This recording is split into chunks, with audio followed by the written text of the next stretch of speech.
Hello guys, today I want to share with you about a built-in function in Python. So we will walk through on some useful function that I usually use. Let's say you start the terminal. For the first one, this is the one that I usually use to check whether what is the type of a variables. So let's say we have these three, and then we want to check, we just type, we use type, so we can see that x is string and y is integer, and they are different. Next one is check the length of a string or a list. It can be used for various kind of objects. Let's say we can check the length of string x is equal to has length at 3, and for this list the length is the number of elements in the list. We have 10 here. The next one is when we want to convert our variables into another type, so we use int or string or float to convert them.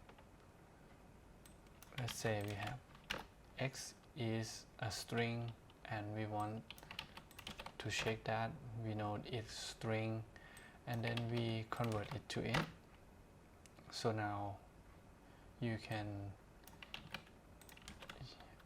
see x is now integer, and if we want to, let's say we have c here, and then we want to change it to string, or if the original is float here, but if we convert it to string and then convert it back to float, so you get float. Yep. The next ones are a basic conversion between lists and tuples. Let's say we have a string 1 2 3, and then we want to convert it to a list. We use list just like the previous one that we have done for string, float, and so now we list view. If we want to see the values, now we have a list of 1 2 3, each of them are string.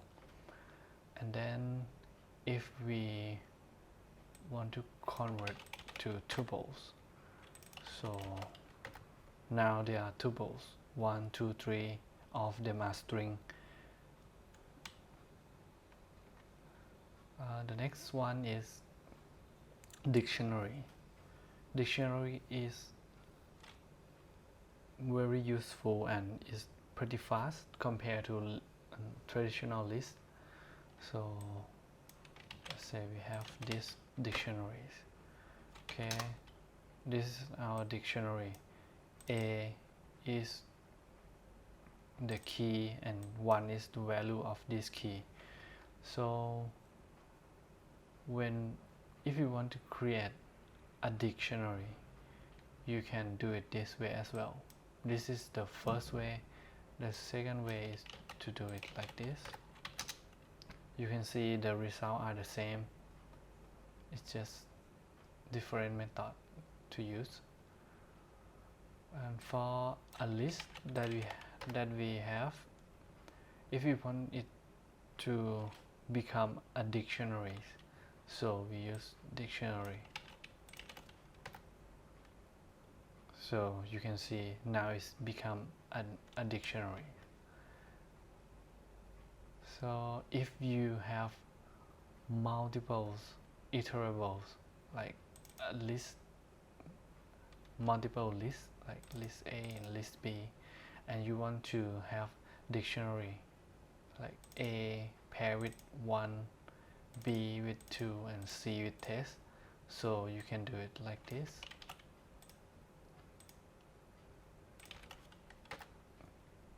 You get the same result here.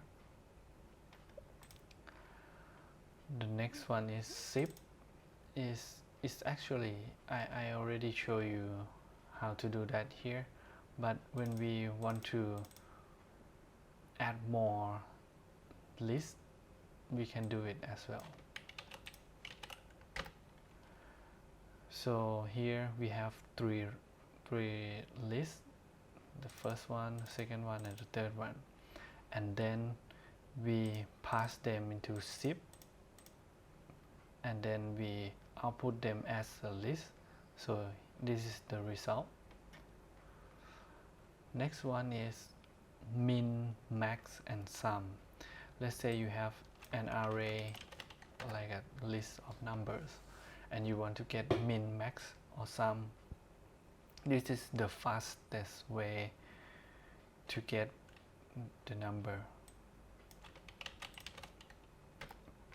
Here for min, it is minimum of this list, which is 1.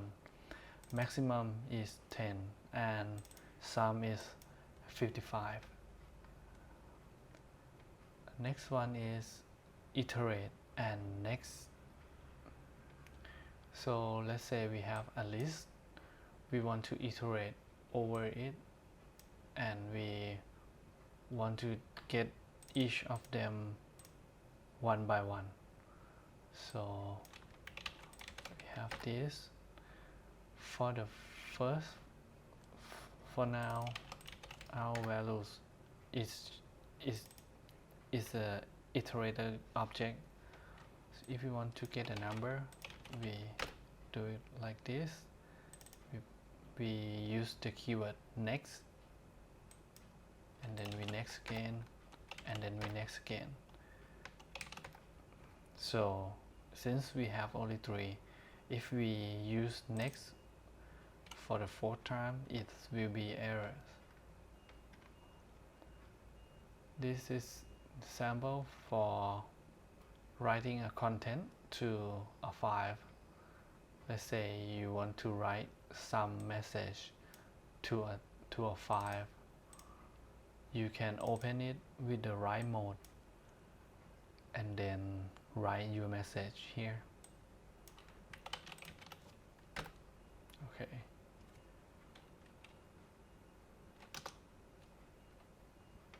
So you can see that you have my file with this text here. Yep. And then next we have range that will return a list of numbers. Most of the time I use this for looping over a range of numbers. Let's say if we use range 10, we will get 0 to 9. It will be n minus 1. If we use this one, it's similar to the one above, except we set the start number to 1, and it will end at n minus 1 as well. Or if you want to start with 0 to 10 and step by 2, we can do this. So we start by 0 and jump by 2 to the end, except n minus 1. Yep. Reverse and source. Let's say we have a list, and then we want this number to order in reverse orders.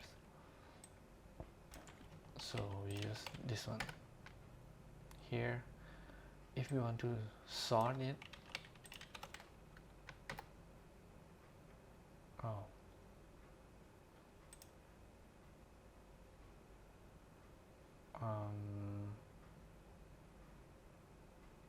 okay,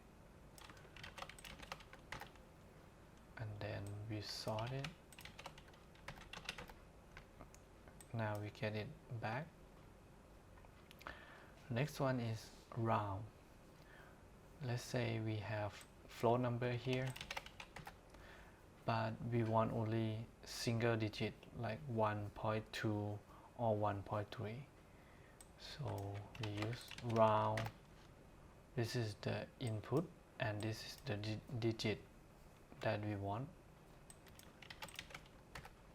Here we got 1.2. The next one is when you create a program and you want some input from the command or the user, you use input here, and then it will prompt the user to input some values for you. Let's say I put 10. 10 is now assigned to name. If we print this, it will show these numbers. Next one is when we want to evaluate if the object is the class of is an instance of the class that we expect. We use isInstance. Let's say we have x equal to 1, which is integer here. If we use isInstance,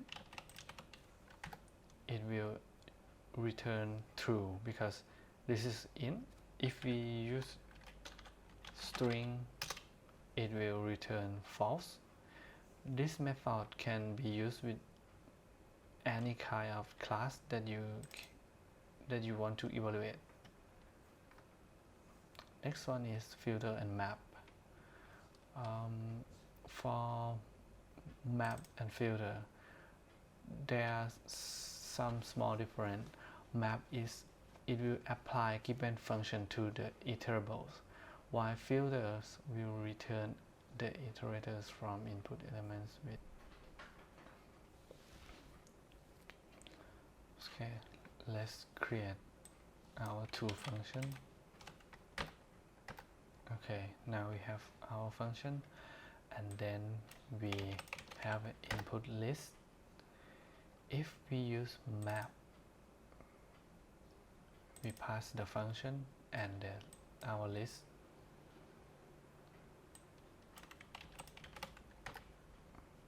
Our y's values will be 2, 3, 4. This is because the map function, it will change the values. It will the function will apply to each iterables. But for filters, if we use this one, it will show only 1, 2, 3, 4 because our function only accept the number less than 5. This is the result of filters. This for dir, it can be used with any kind of class. Let's say we have a list here. We want to know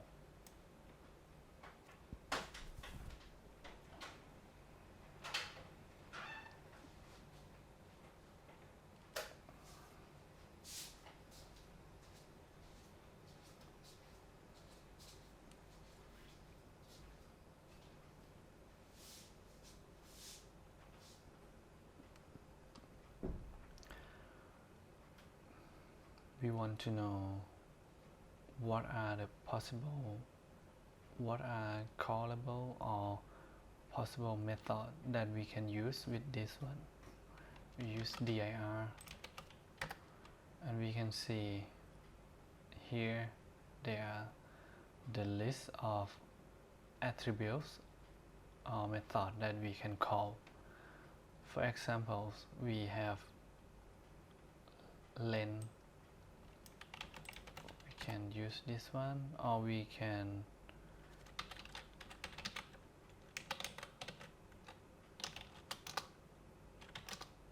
here. And that's all for today, guys. Thank you so much for watching and have a great day.